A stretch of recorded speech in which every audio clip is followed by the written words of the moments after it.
ఇవాళ వచ్చేసి అక్షయ తృతీయ రోజున మా ఇంట్లో ఎలా సెలబ్రేట్ చేసుకున్నామో చూపిస్తున్నానండి.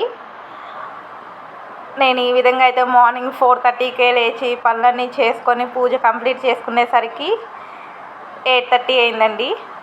అక్షయ తృతీయ నాడున మనం ఇంటికి మట్టి కుండలు కొనుక్కొచ్చుకోవటం చాలా అంటే చాలా మంచిదండి. నేనైతే 2 కుండలు కొనుక్కొచ్చుకున్నాను అక్షయ పాత్ర పెట్టడానికి.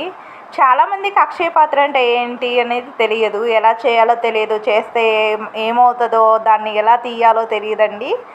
కన్ఫ్యూజ్ అవుతా పెట్టరు కొంతమంది. నేను ఇవాళ చూపిస్తానండి మన అక్షయ పాత్ర అనేది ఎలా పెట్టుకోవాలో. ఫస్ట్ అయితే కుండకి పసుపు రాసుకొని ఒక పక్క ఓము ఒక పక్క శ్రీ అనేది రాసుకోవాలండి. నెక్స్ట్ వచ్చేసి అక్షయ పాత్రలో మనం పసుపు, కుంకుమ, పచ్చకర్పూరం, ముద్దకర్పూరం ఈ విధంగా నేను చూపించే విధంగా వేసుకోవాలండి. పైన కూడా ఒక 5 బొట్లు పెట్టుకుంటున్నానండి. కింద భాగమున అసలు కుంకుమ అనేది పెట్టకూడదు, మనము బాగా గుర్తుపెట్టుకోండి. నెక్స్ట్ వచ్చేసి రాతి కల్లుప్పు అండి. మనం తీసుకున్న కుండకి సగం పైన రాతి ఉప్పు అనేది పోసుకోవాలి కుండలో. నెక్స్ట్ వచ్చేసి జాకెట్ ముక్కండి. ఆకుపచ్చది కానీ, పసుపు రంగుది కానీ, ఎరుపు రంగుది కానీ, నేను ఏ విధంగా అయితే పెడుతున్నానో ఆ విధంగా పెట్టుకోవాలండి. ఈ విధంగా పెట్టుకున్న తర్వాత మనీ కూడా మన దగ్గర ఎంత ఉంటే అంత పెట్టుకోవచ్చు అండి. ఇలా కొంత మనీ అనేది పెట్టుకోవాలి అక్షయ పాత్రలో. నెక్స్ట్ వచ్చేసి పూలు పెట్టుకోవాలండి.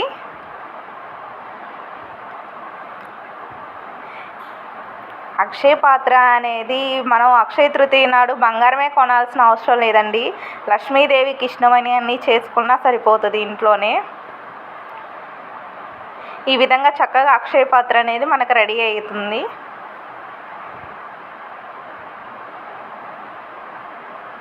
చూసారే కదండి, ఈ విధంగా నేను అక్షయ పాత్రని రెడీ చేసుకున్నాను. నెక్స్ట్ వచ్చేసి పూజా విధానం స్టార్ట్ చేస్తానండి. బియ్యం పిండి తీసుకుంటున్నానండి. బియ్యం పిండితో నేను ప్రమిదలు ఒక 5 ప్రమిదలు చేసుకుందామని చెప్పేసి బియ్యం పిండి ఈ విధంగా కలుపుకున్నాను, కొద్దిగా వాటర్ పోసుకొని. చూసారు కదా, ఈ విధంగా నేను బియ్యం పిండితో ప్రమిదలు చేసుకొని చక్కగా అమ్మవారికి పత్తితో మాల చేసుకున్నాను, కలశం పెట్టుకున్నానండి. నైవేద్యానికి వచ్చేసరికి పులిహోర, గారెలు, పాలు పొంగల్ చేసుకున్నాను.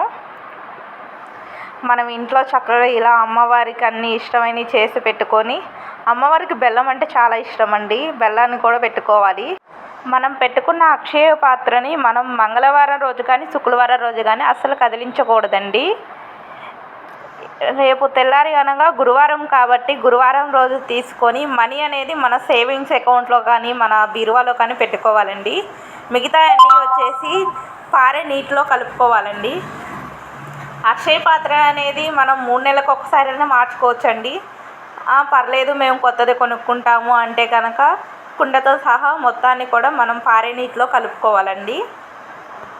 ఈ విధంగా మనం పూజ కంప్లీట్ చేసుకున్నాక తాంబూలం అనేది వాయినంగా ఇచ్చుకుంటే చాలా అంటే చాలా మంచిదండి.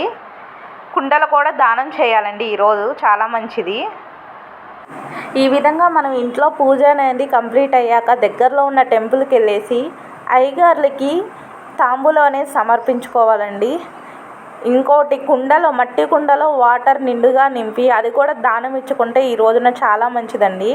లక్ష్మీదేవి అనేది ఖచ్చితంగా వరిచ్చిద్దండి మనల్ని ఈ విధంగా పూజ చేసుకుంటే.